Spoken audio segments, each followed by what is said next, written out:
मैं इमरान खान हूँ। नाज़रीन, नोटिफिकेशन तो अभी तक नहीं आया। अब जब मैं आपसे बात कर रहा हूँ, जो आर्मी चीफ को नया नोटिफिकेशन मिलना था कि 5 साल तक वो कंटिन्यू करेंगे, वो अभी तक नहीं आया। आएगा, कब आएगा, नहीं आएगा, ये बहुत सारी चेमगोइयाँ हो रही हैं। लेकिन एक बात तो बड़ी क्लियर है कि नवाज शरीफ और आसिम मुनीर साहब को आपस में ही सौदा करना पड़ेगा, क्योंकि मेरी दानिश में आसिम मुनीर जैसा जर्नैल नवाज शरीफ साहब को मिलेगा नहीं, जो इस लेवल तक मामलात को ले जाए जहाँ तक आज तक पाकिस्तान का कोई जर्नैल नहीं ले जा सका।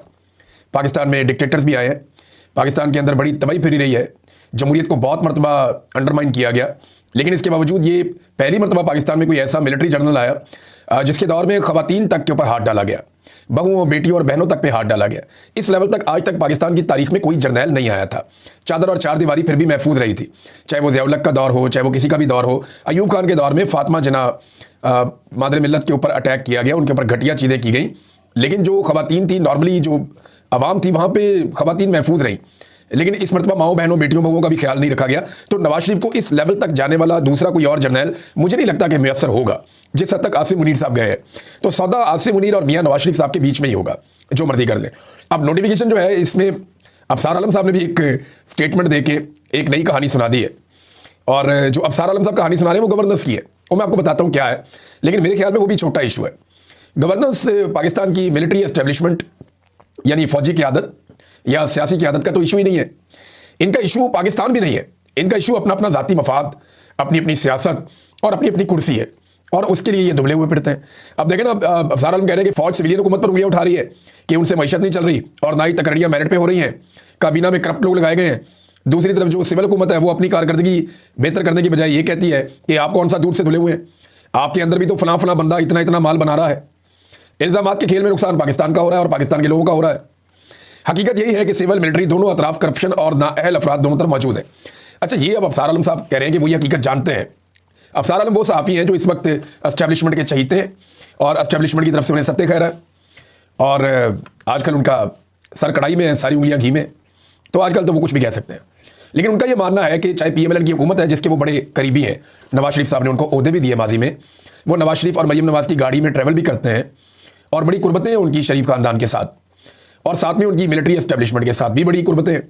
तो वो ये कह रहे हैं कि ना सिर्फ जर्नैल करप्ट है, इस वक्त वो 2 नंबरी और बेईमानी कर रहे हैं, बल्कि जो PMLN की कैबिनेट है वो भी करप्ट है, वहाँ पे भी 2 नंबरी और बेईमानी हो रही है, और उनका ये फरमाना है कि काफ़ी ज़्यादा हो रही है। ये इस हकीकत से पर्दा उठा रहे हैं अफसार आलम साहब। अब मामला है क्या, लेकिन पहले तो ख्वाजा आसिफ साहब का स्टेटमेंट आप देख लें कि ख्वाजा आसिफ साहब ने इसमें क्लैरिटी लेकर आए, और उन्होंने कहा जी कि ये जो नोटिफिकेशन है इसके बारे में गैर ज़रूरी और गैर जिम्मेदाराना क्या सराहियाँ हो रही हैं, और इस अमल का आगाज़ कर दिया गया है। एक नोटिफिकेशन ही लिखना है, अमल का आगाज़ कर दिया गया है। वज़ीर आज़म जल्दी वापस आ जाएंगे, मुनासिब वक्त पर नोटिफिकेशन जारी कर दिया जाएगा, और क्या आराइयाँ ना की जाएँ। ये जनाब ख्वाजा आसिफ साहब ने इसके बारे में एक स्टेटमेंट भी दे दिया। अब वज़ीर दिफा है ना, वज़ीर दिफा के अंडर आता है सेक्रेटरी दिफा, और सेक्रेटरी दिफा के अंडर आता है आर्मी चीफ। उसूल तो ये है। तो वज़ीर दिफा ने कहा तो मान लेना चाहिए कि नोटिफिकेशन हो जाएगा, और मामला वही है कि सौदा आसिम मुनीर और नवाज शरीफ के बीच में ही होगा, किसी तीसरे के बीच में आने के इम्कानात बड़े महदूद हैं। अब अफसार आलम साहब ये बताते हैं कि आसिम मुनीर साहब ने जो सिक्योरिटी वर्कशॉप एक चल रही थी, वहाँ पे जब वो आए तो उन्होंने बंद कमरे में खिताब किया।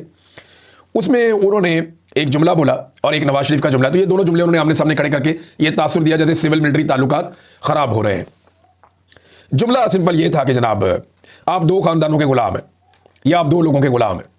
तो अफसार आलम साहब को लगता है कि वो 2 लोग जरदारी और शरीफ हैं और इनके ग़ुलाम हैं। अब उनको तकलीफ यह है कि इमरान खान का नाम क्यों नहीं लिया। तो इमरान खान साहब की पार्टी तो ग़ुलामी करती नहीं, सादी सी बात है। मैंने देखा पाकिस्तान तहरीक इंसाफ के लोगों ने जितनी इमरान खान पर तनकीद की, कोई सोच भी नहीं सकता। जब इमरान खान साहब कोई गलत चीज़ कर लेते हैं, पाकिस्तान की किसी पॉलिटिकल पार्टी के फॉलोअर्स ने अपनी लीडरशिप के फैसलों को इस तरह क्रिटिकली नहीं देखा जिस तरह पाकिस्तान तहरीक इंसाफ के लोगों ने देखा। चाहे वो उस्मान बुज़दार का फैसला हो, चाहे वो दीगर फैसले हों, तो इमरान खान साहब के सही फैसलों को जिस तरह सपोर्ट करते हैं पाकिस्तान तहरीक इंसाफ के लोग या कारकुन, उसी तरह जब उन्हें लगता है कोई फैसला गलत है तो वो उसके सामने भी आकर खड़े होते हैं। तो ये पाकिस्तान तहरीक इंसाफ में एक थोड़ी सी चीज़ मुख्तलिफ है। एक दौर में ये चीज़ कुछ हद तक पाकिस्तान पीपल्स पार्टी में हुआ करती थी, जब बेनज़ीर भुट्टो नई पाकिस्तान वापस आई थी ज़िया-उल-हक के तैयारे के हादसे के बाद। लेकिन फिर हमने देखा कि आहिस्ता आहिस्ता पीपल्स पार्टी में से ये चीज़ खत्म होती गई और जरदारियों का मुकम्मल कंट्रोल इस पॉलिटिकल पार्टी के ऊपर हो गया।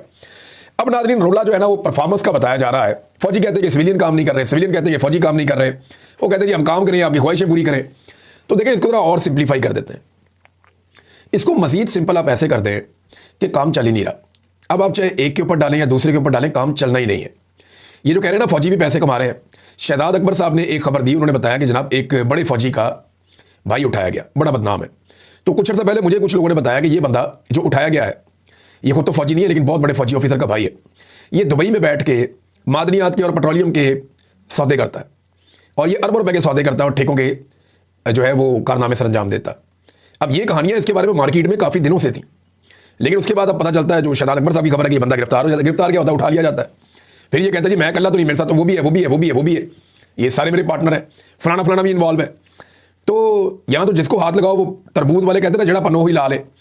तो जिस तरबूज को खोलते हैं वो अंदर से लाल ही निकलता है। यानी जिसको हाथ डालते हैं उसने भी अरबों रुपए हड़प किए हुए होते हैं, जिसको हाथ डालते हैं वो करोड़ों से नीचे तो बात ही नहीं बनती। तो यहाँ अन्नी पड़ी हुई है, दोनों तरफ के लोग लुटमार कर रहे हैं, चाहे वो एस्टेब्लिशमेंट है चाहे वो सियासतदान है। और इसी लुटमार के लिए इन्होंने इमरान खान का रिजीम चेंज ऑपरेशन किया था कि इमरान खान की हुकूमत गिराओ, ये तो दिहाड़ियाँ बंद हो जाएंगी, हमारी दिहाड़ियाँ लगानी है। तो दिहाड़ियाँ तभी लगेंगी सियासतदानों की और जर्नैलों की जब इमरान खान जैसा सियासतदान नहीं होगा जो अवामी फैसले करने की कोशिश करेगा। और 3 साल में आपने देख भी लिया था कि इमरान खान साहब का जो तर्ज हुक्मरानी था वो इन लोगों से तो कम बहुत बेहतर था।